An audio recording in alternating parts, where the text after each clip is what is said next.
Hello teachers. Today I'm going to discuss intermediate level class 7 bounce ball game part 1. The class description is the student starts building the game of bouncing ball by applying learnings from the previous classes. The goal of the class is design the game element, balls, bars and start buttons, trigger movement of sprites through click events, collision events and navigation events. Now, as we all know that we can do a quick revision of the class before we begin, and also to demonstrate the game, you can take help of the visual aids that has been provided. So here very nicely it is very well explained that how what was done in the previous class, and also it is discussing about the directions. So it is very important that before we begin this game the student should be very well aware of the directions that we have. So here are some examples given wherein you can ask the students about the directions. You can explain them about all the directions that have been that exist, and then once this is very clear, then you can move ahead explaining about the activity that the student is going to do with us. You can also discuss the events, that how the events were created in the previous class and what does an event mean. Plus here like the click event is explained, then the pressed events are explained, and further the collision events, that means the when touches the vent, is also explained very nicely. And then once this is explained, you can also go ahead and now demonstrate what will happen in the game, how there are four borders of different colors. If the and then there is a start button, that if the player clicks on the start button, then the game will begin and the start button will get removed. Then a ball will appear with a black bar at the top and the red bar, green bar and the pink bar will be at the bottom.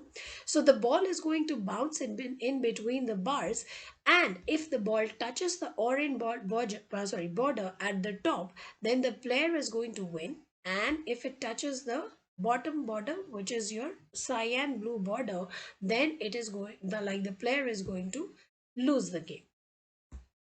Now, let's come to the document. The same has been very well explained in your document here. So you can read out to the student, and this game is divided into into 8 phases. So the first 4 phases will be covered in today's class, which is C7, and the remaining 4 phases will be covered in the next class, which is your C8. So let's see what all we are going to cover in the first 4 phases. So here the game will begin on click of a start button. Navigation events will be working for the red bars and hands of the red bar. Right hand and left hand of the red bar would be able to change the direction of the ball. So everything has been given as a step-by-step process. So that's why we have to go as per the phases. So your document, like as I said, the document has each and every step very clearly mentioned. So let's see how do we do the coding. So I've already done the coding. I'm going to explain it. So the first thing is that the student has to do the designing of the screen, wherein he or she is supposed to choose the background. So from the world section, the student will snap in the set background block and choose the grid background. Once the grid background is chosen, the student is supposed to create the four borders with the help of the make new sprite block from the sprite section.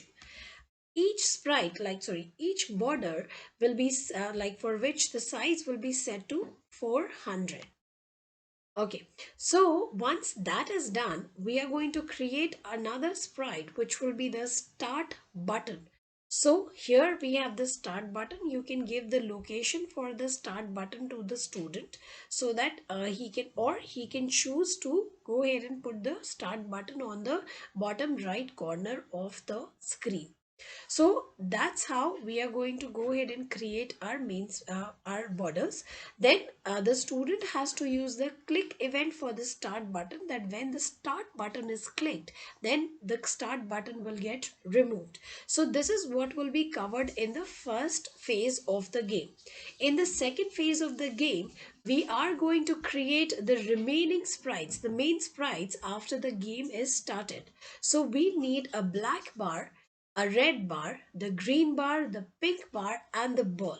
You have to make sure you give the X and the Y location for all of them, for all these sprites to the student. Further, we are going to set the size of the green and the pink bar as 30, and the ball will be resized to 20 with a behavior for the ball of moving north. So this will cover our phase 1 and phase 2, wherein we have created all the sprites and the click event is included. Now let's move ahead with the next phase. Again, each phase has been mentioned in your document very well, that from where the phase 1 and 2 will begin and where it will end, and from where the phase 3 and 4 will begin, and what will be the properties that you're going to use for your sprite. Okay, let's get back. Now here we are going to create when the ball is going to touch the black bar or the paddle, then we are going to snap in the play sound block. So first the event section, you can get the a collision event or the when touches event, and then you will go to the world section and snap in the play sound. So student can go ahead and choose a bounce sound from the projectile section, and for here the moment the ball touches the black bar, then the black bar is going to swim left right. That's the behavior we will add from the behavior section. And for the ball, the behavior will be it will begin moving south and stop moving north. Once this is done, then the student is going to create the next collision event, that when the ball is going to touch the red bar. Again, the student can choose the bounce sound, and the ball's behavior will be moving north and it will stop moving south. Further, in the further, we have to go ahead and create the control for the red bar, the green bar, and the pink bar. So here, when the right pressed event, that's the event we are going to use from the event section. So we are saying when the right is pressed, then the red bar along with the green and the pink bar is going to move right. That means the east direction, and will stop moving the opposite direction, which is the west direction. So the right control is created, then the student will create the left control, that when the left is pressed, the opposite is going to happen, that the red bar, the green bar, and the pink bar will begin moving west, which is your left side, and stop moving east, which is our right side. Further, there are two more collision events that we are going to include.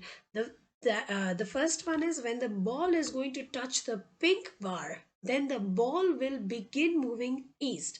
Because pink bar is the right hand, so that's why the ball will move east and will stop moving west.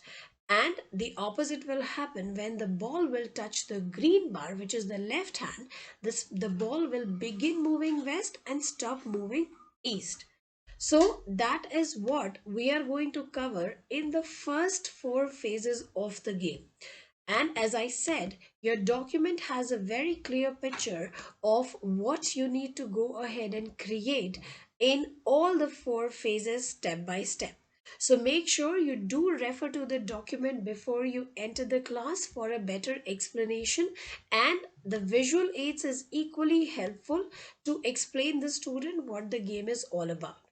So that is all for this class. Thank you.